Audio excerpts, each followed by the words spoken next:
Today we will discuss the enthalpy change during the phase transformation. Phase transformation का मतलब होता है ये change in the physical state. जैसे कि कोई चीज़ सॉलिड से लिक्विड में गई तो इसको हम फ्यूज़न कहते हैं, लिक्विड से गैस में कन्वर्जन हुआ तो वेपोराइजेशन कहते हैं, या गैस से सॉलिड में कन्वर्जन हुआ तो उसको हम लोग सब्लिमेशन कहते हैं। तो इस दौरान जो भी फिजिक एनर्जी चेंज होगा उसको हम लोग enthalpy change during a phase transformation के टर्म में पढ़ते हैं। फॉर एग्जांपल अगर हम लेके चले, सबसे पहले हमने लिया कि ice require heat for melting.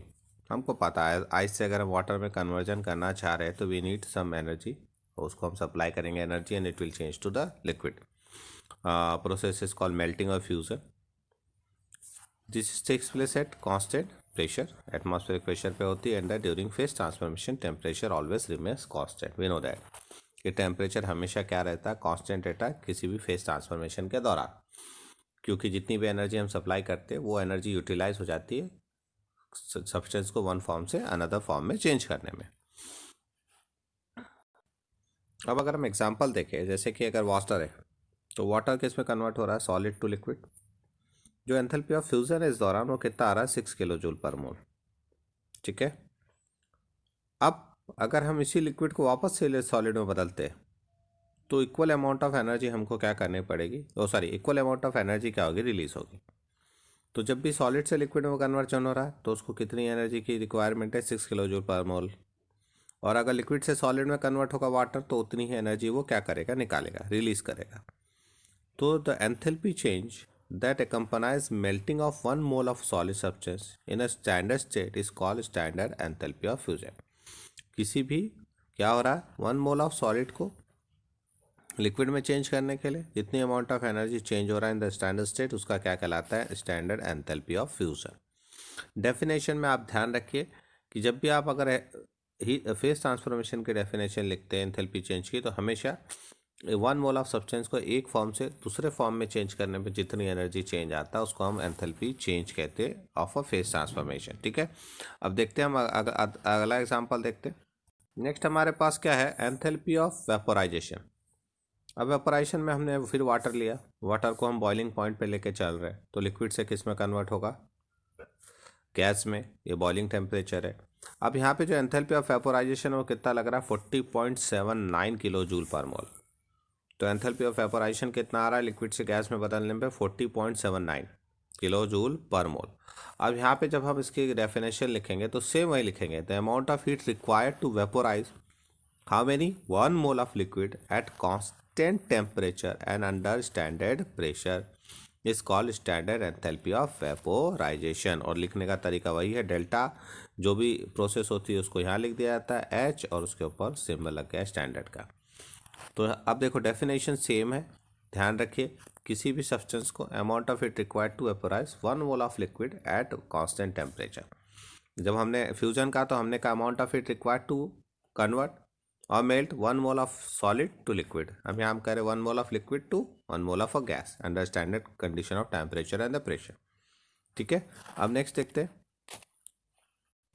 Next है हमारे पास एंथैल्पी ऑफ सब्लिमेशन। अब एंथैल्पी ऑफ सब्लिमेशन सबको पता है, सब्लिमेशन का मतलब होता है direct conversion of solid to gas और गैस टू सॉलिड ना। Sublimation directly conversion of solid into its vapour, solid CO2 और dry ice sublimise at 195 kelvin.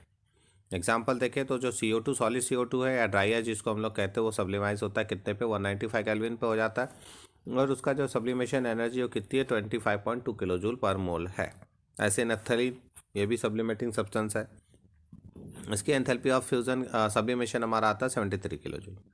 अब यहाँ पे भी अगर हम डेफिनेशन लिखेंगे तो अगर हम उसको जस्टिफाई करो तो स्टैंडर्ड एंथैल्पी ऑफ सब्लिमेशन लिखने का तरीका है क्या है, delta sub H standard is the change in enthalpy when 1 mole of a solid substance. अब देखो सेम लैंग्वेज है, when 1 mole of solid substance sublimise at constant temperature and under standard condition of pressure. इसलिए एक definition लिखिए और आप process का नाम याद रखिए, आप बाकी के definition we can write easily. अब हम बात करते हैं एंथैल्पी चेंज किस पे डिपेंड कर रहा है। तो जो मैग्नीट्यूड है एंथैल्पी चेंज का depending on the strength of the intermolecular interaction in the substances. Undergoing the face transformation. जिस भी सब्सटेंस को हम चेंज कर रहे हैं उसके इंटरमोलिकुलर फोर्स ऑफ अट्रैक्शन पे डिपेंड करेगा। ऑब्वियसली है, अगर हम क्योंकि हम सॉलिड से लिक्विड बना रहे हैं तो हमें बॉन्ड ब्रेक करना है। लिक्विड से गैस बना रहे हैं, we have to break bonds between the molecules और अमंग द मॉलिक्यूल्स। तो अगर जितना स्ट्रॉन्ग बॉन्ड होगा they need more energy for the breaking. For example अगर हम लेके चले तो जो स्ट्रॉन्ग हाइड्रोजन बॉन्ड प्रेजेंट है बिटवीन द वाटर मॉलिक्यूल, ठीक है, they hold tightly in the liquid phase. For organic liquids such as acetone, the intermolecular force is dipole-dipole interaction. तो अगर आप दोनों के एनर्जी को कंपेयर करेंगे तो ऑब्वियसली हमको वाटर को क्या होगा, वाटर की जो हीट ऑफ फ्यूजन हो गया, एंथैल्पी ऑफ फ्यूजन होगा, वो कंपेरेटिवली, या एंथैल्पी ऑफ वेपोराइजेशन होगा कंपेरेटिवली हाई होगा इन कंपैरिजन टू एसीटोन, क्योंकि एसीटोन में डाइपोल डाइपोल इंट्रैक्शन है और वाटर में क्या है, हाइड्रोजन बॉन्ड है। तो किसी की भी जो फेस ट्रांसफॉर्मेशन की एनर्जी है, enthalpy changes depending on the intermolecular force of attraction. जितना स्ट्रॉन्ग फोर्स होगा उतनी एंथैल्पी हाई लगेगी, और जितना फोर्स वीक होगा ऑब्वियसली एंथैल्पी चेंज क्या होगा, उतना कम होगा। यहाँ पे कुछ स्टैंडर्ड एंथैल्पी ऑफ चेंजेस दिए फ्यूजन एंड वेपोराइजेशन के। अगर हम सिंपल सा यहाँ पे देखें तो वैल्यूज़ आर देयर।